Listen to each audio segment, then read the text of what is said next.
দেবভূমি ভারতে যুগে যুগে অবতার রূপে জন্মেছেন স্বয়ং ঈশ্বর।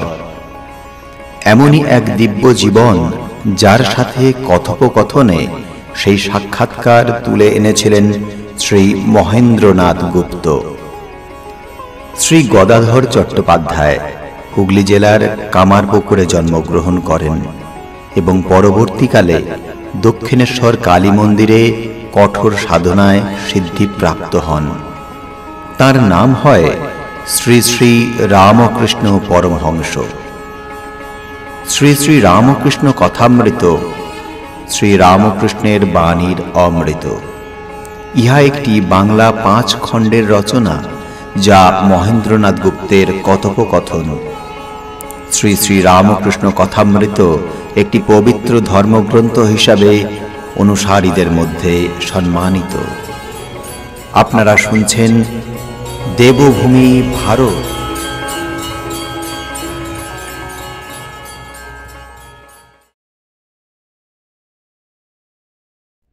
চতুর্থ পরিচ্ছেদ।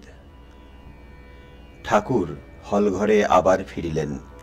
তাহার বসিবার আসনের কাছে একটি তাকিয়া দেওয়া হইল। ঠাকুর বসিবার সময় ওম তৎসৎ এই মন্ত্র উচ্চারণ করিয়া তাকিয়া স্পর্শ করিলেন। বিষয়ী লোকেরা এই বাগানে আসা যাওয়া করে ও এই সকল তাকিয়া ব্যবহার করে, এই জন্য বুঝি ঠাকুর ওই মন্ত্র উচ্চারণ করিয়া উপাদানটি শুদ্ধ করিয়া লইলেন। ভবনাথ মাস্টার প্রভৃতি কাছে বসিলেন। বেলা অনেক হইয়াছে, এখনো খাওয়া দাওয়ার আয়োজন হয় নাই। ঠাকুরের বালক স্বভাব, বলিলেন, কই গো, এখনো দেয় না? নরেন্দ্র কোথায়? একজন ভক্ত ঠাকুরের প্রতি সহাস্যে বলিলেন, মহাশয়, রামবাবু অধ্যক্ষ, তিনি সব দেখছেন। শ্রী রামকৃষ্ণ হাসিতে হাসিতে বলিলেন, রাম অধ্যক্ষ তবেই হয়েছে।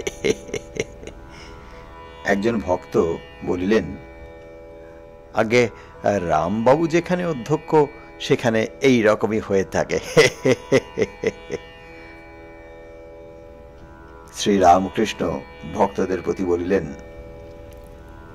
তা হ্যাঁ গা, সুরেন্দ্র কোথায়? আহা, সুরেন্দ্রের বেশ স্বভাবটি হয়েছে, বড় স্পষ্ট বক্তা, কাউকে ভয় করে কথা কয় না। আর দেখো, খুব মুক্ত হস্ত, কেউ তার কাছে সাহায্যের জন্য গেলে শুধু হাতে ফেরে না। তা মাস্টার, তুমি ভগবান দাসের কাছে গিয়েছিলে, কিরকম দেখলে?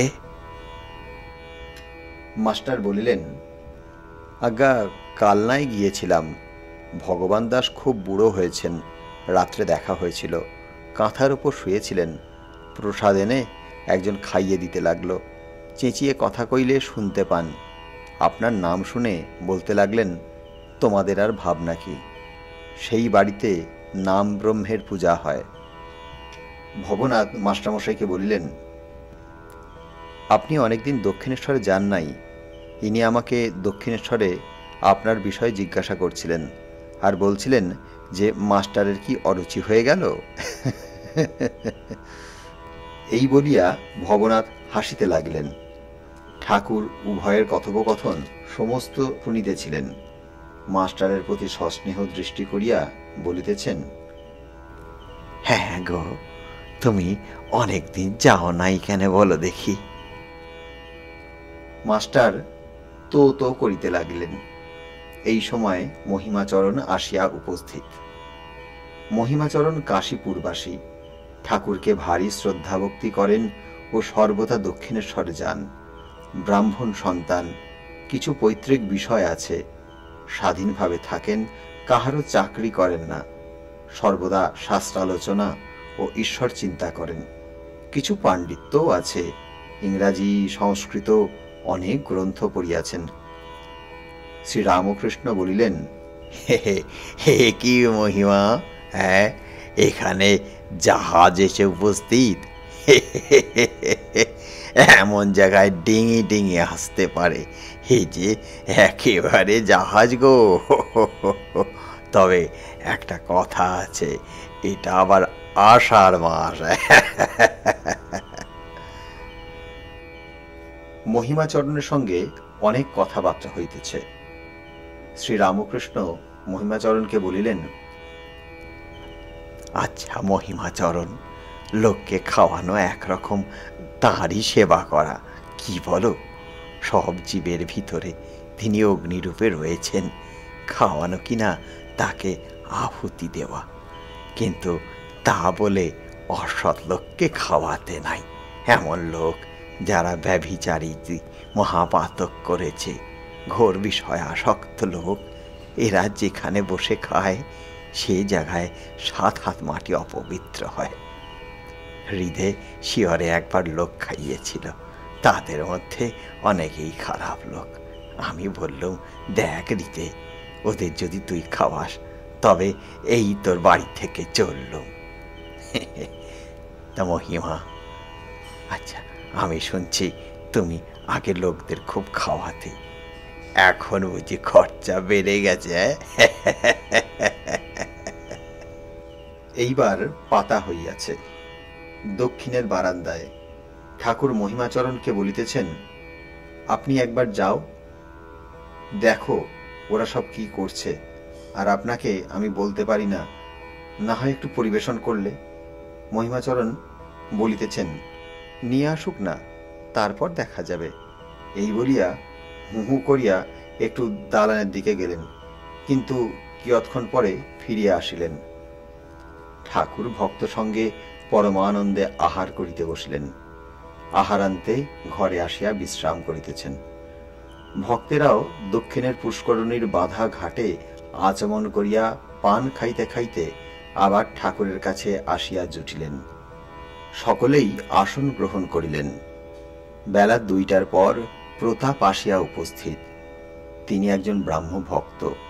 আসিয়া ঠাকুরকে অভিবাদন করিলেন। ঠাকুরও মস্তক অবনত করিয়া নমস্কার করিলেন। প্রতাপের সহিত অনেক কথাবার্তা হইতেছে। প্রতাপ বলিলেন, মহাশয়, আমি পাহাড়ে গিয়েছিলাম, দার্জিলিংয়ে। শ্রীরামকৃষ্ণ বলিলেন, কিন্তু তোমার শরীর তো তত ভালো হয় নাই, তোমার কি অসুখ হয়েছে? প্রতাপ বললেন, আজ্ঞা, তার যে অসুখ ছিল আমারও সেই অসুখ হয়েছে। কেশবেরও ওই অসুখ ছিল। কেশবের অন্যান্য কথা হইতে লাগিল। প্রতাপ বলিতে লাগিলেন, কেশবের বৈরাগ্য বাল্যকাল থেকেই দেখা গিয়েছিল। তাকে আহ্লাদ আমোদ করতে প্রায় দেখা যেত না। হিন্দু কলেজে পড়তেন, সেই সময় সত্যেন্দ্রের সঙ্গে তার খুব বন্ধুত্ব হয়, আর ওই সূত্রে শ্রীযুক্ত দেবেন্দ্রনাথ ঠাকুরের সঙ্গে আলাপ হয়। কেশবের দুইই ছিল, যোগও ছিল, ভক্তিও ছিল। সময়ে সময়ে তার ভক্তির উচ্ছ্বাস হতো যে মাঝে মাঝে মূর্ছা হতো। গৃহস্থদের ভিতর ধর্ম আনা তার জীবনের প্রধান উদ্দেশ্য ছিল। একটি মহারাষ্ট্র দেশীয় স্ত্রীলোক সম্বন্ধে কথা হইতেছে। প্রতাপ বলিলেন, এদেশে মেয়েরাও কেউ কেউ বিলেতে গেছে। একটি মহারাষ্ট্র দেশের মেয়ে খুব পণ্ডিত, বিলেতে গিয়েছিল, কিন্তু তিনি খ্রিস্টান হয়েছেন। মহাশয় কি তার নাম শুনেছেন? শ্রীরামকৃষ্ণ বলিলেন, না, তবে তোমার মুখে যা শুনলুম তাতে বোধ হচ্ছে যে তার লোকমান্য হবার ইচ্ছা। এইরূপ অহংকার ভালো নয়। আমি করছি, এটি অজ্ঞান থেকে হয়। হে ঈশ্বর, তুমি করছো, এইটি জ্ঞান। ঈশ্বর কর্তা আর সব অকর্তা। আমি আমি করলে যে কত দুর্গতি হয়, বাছুরের অবস্থা ভাবলে বুঝতে পারবে। বাছুর হাম্মা হাম্মা অর্থাৎ আমি করে, তার দুর্গতি দেখো। হয়তো সকাল থেকে সন্ধে পর্যন্ত লাঙল টানতে হচ্ছে, রোদ নাই, বৃষ্টি নাই, হয়তো কষাই কেটে ফেললে মাংসগুলোকে খাবে, ছালটা চামড়া হবে, সেই চামড়ায় জুতো, এই সব তৈয়ার হবে। লোকে তার উপর পা দিয়ে চলে যাবে, তাতেও দুর্গতির শেষ হয় না। চামড়ায় ঢাক তৈয়ার হয়, আর ঢাকের কাঠি দিয়া অনবরত চামড়ার উপর আঘাত করে। অবশেষে কিনা নাড়ি ভুড়িগুলো নিয়ে তাঁত তৈয়ার করে। যখন ধনুরের তাঁত তৈয়ার হয় তখন ধনবার সময় তুহু তুহু বলে, আর হাম্মা হাম্মা বলে না। তুহু তুহু বলে, তবেই নিস্তার, তবেই তার মুক্তি। কর্মক্ষেত্রে আর আসতে হয় না। জীব যখন বলে, হে ঈশ্বর, আমি কর্তা নই, তুমি কর্তা, আমি যন্ত্র, তুমি যন্ত্রী, আমি যন্ত্র, তুমি যন্ত্রী, জীবের সংসার যন্ত্রণা শেষ হয় গো। তখনই জীবের মুক্তি হয়, আর এ কর্মক্ষেত্রে আসতে হয় না। একজন ভক্ত বলিলেন, জীবের অহংকার কেমন করে যায়? শ্রীরামকৃষ্ণ বলিলেন, ঈশ্বরকে দর্শন না করলে অহংকার যায় না। যদি কারো অহংকার গিয়ে থাকে, তার অবশ্যই ঈশ্বর দর্শন হয়েছে। একজন ভক্ত বলিলেন, মহাশয়, কেমন করে জানা যায় যে ঈশ্বর দর্শন হয়েছে? শ্রীরামকৃষ্ণ বলিলেন, ঈশ্বর দর্শনের লক্ষণ আছে। শ্রীমদ্ ভাগবতে আছে, যে ব্যক্তি ঈশ্বর দর্শন করেছে তার 4টি লক্ষণ হয়: বালকবধ, 2 পিশাচবধ, 3 জড়বধ ও 4 উন্মাদবধ। যার ঈশ্বর দর্শন হয়েছে তার বালকের স্বভাব হয়, সে ত্রিগুণাতীত, কোনো গুণের আঁট নাই। আবার সূচি অসুচি তার কাছে 2 সমান, তাই পিশাচবধ। আবার পাগলের মতো কবু হাসে, কবু কাঁদে, এই বাবুর মতন সাজে গোজে, আবার খানিক পরে ন্যাংটা, বগলের নিচে কাপড় রেখে বেড়াচ্ছে, তাই উন্মাদবধ। আবার কখনো বা জ্বরের ন্যায় চুপ করে বসে আছে, জড়বধ। একজন ভক্ত জিজ্ঞাসা করিলেন, আচ্ছা, ঈশ্বর দর্শনের পর কি অহংকার একেবারে যায়? শ্রীরামকৃষ্ণ বলিলেন, কখন কখন তিনি অহংকার একেবারে মুছে ফেলেন, যেমন সমাধি অবস্থায়। আবার প্রায় অহংকার একটু রেখে দেন, কিন্তু সেই অহংকারে দোষ নাই, যেমন বালকের অহংকার। 5 বছরের বালক আমি আমি করে, কিন্তু কারো অনিষ্ট করতে জানে না। পরশমণি ছুলে লোহা সোনা হয়ে যায় গো, লোহা সোনা হয়ে যায়। লোহার তলোয়াল সোনার তলোয়াল হয়ে যায়। তলোয়ালের আকার থাকে, কারো অনিষ্ট করে না। সোনার তলোয়ালে মারা কাটা চলে না।